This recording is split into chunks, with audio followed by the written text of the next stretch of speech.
मी आपल्याला सांगू इच्छितो की या कंपनीमध्ये वेगवेगळे जे कामं चालतात त्या कामाच्या माध्यमातून या ठिकाणी जे जे काही विशेष नफ्याचे प्रमाण असते तोट्याचे प्रमाण असते त्याचा सर्व परिणाम हा आपल्या रेटवर होत असतो आणि मग तो ग्राहकांवर बोजा पडत असतो.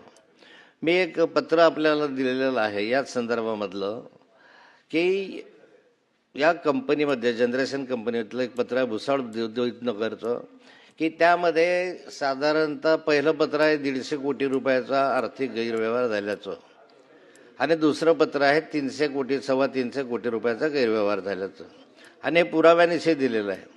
म्हणजे कामच न करताना बिलं काढणं, अर्धवट कामं करताना पूर्णपणे बिलं काढणं वगैरे अशा स्वरूपाचं हे पुराव्यानिशी मी आपल्यासमोर दिलेलं आहे.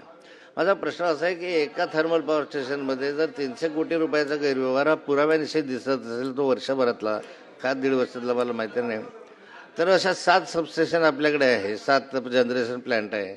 म्हणजे हजारो कोटी रुपयाचा गैरव्यवहार हा 71, 76 ह्या सेक्शनमध्ये तुमच्याकडे झालेला आहे. हे पुराव्यानिशी सिद्ध झालेलं आहे. ह्याच्यासाठी तुम्ही चौकशी समिती नेमलेली आहे, पण चौकशी समिती नेमून हा एवढा मोठा गैरव्यवहार त्या चौकशी समितीच्या माध्यमातून पूर्ण होईल असं मला वाटत नाही, कारण हा प्रत्यक्ष बोजा ग्राहकांवरच पडणार आहे.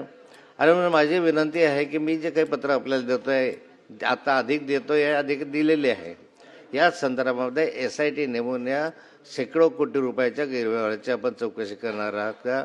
कारण हे अधिकारी लहान नाही, वरिष्ठ लेवलचे अधिकारी जरी असले तर छोटे अधिकारी आहे. यामध्ये वरिष्ठ अधिकाऱ्यांच्या संगनमताशिवाय हे होणं शक्य नाही. तिथं मोराडे नावाचे एक सदग्रस्त आहे, सपाटे नावाचे एक सदग्रस्त आहे. म्हणजे हेच कागद वर जातात, ते सह्या करतात आणि सह्या करून अशा रीतीने हा भ्रष्टाचार सिद्ध झालेला आहे. तर याच्यात आणखीही काही निघण्याची शक्यता आहे. म्हणून आपण त्याची SIT नेमून या संपूर्ण व्यवहाराची चौकशी करणार आहे. काय कारण अप्रत्यक्ष बोजा हा ग्राहकावरच याचा पडतो आहे. माननीय मुख्यमंत्री. सभापती महोदय, नाथाभाऊंनी जे पत्र दिलं त्याच्यावर ऑलरेडी आपण चौकशी सुरू केलेली आहे. 1 महिन्यामध्ये ही चौकशी आम्ही पूर्ण करू. त्याच्यामध्ये तथ्य आढळलं तर आवश्यकता असेल तर SIT पण आपली करायची जबाबदारी आहे, कारण कुठेही भ्रष्टाचार होत असेल तर त्याच्यावर कारवाई केलीच पाहिजे. त्यामुळे ती कारवाई निश्चितपणे होईल.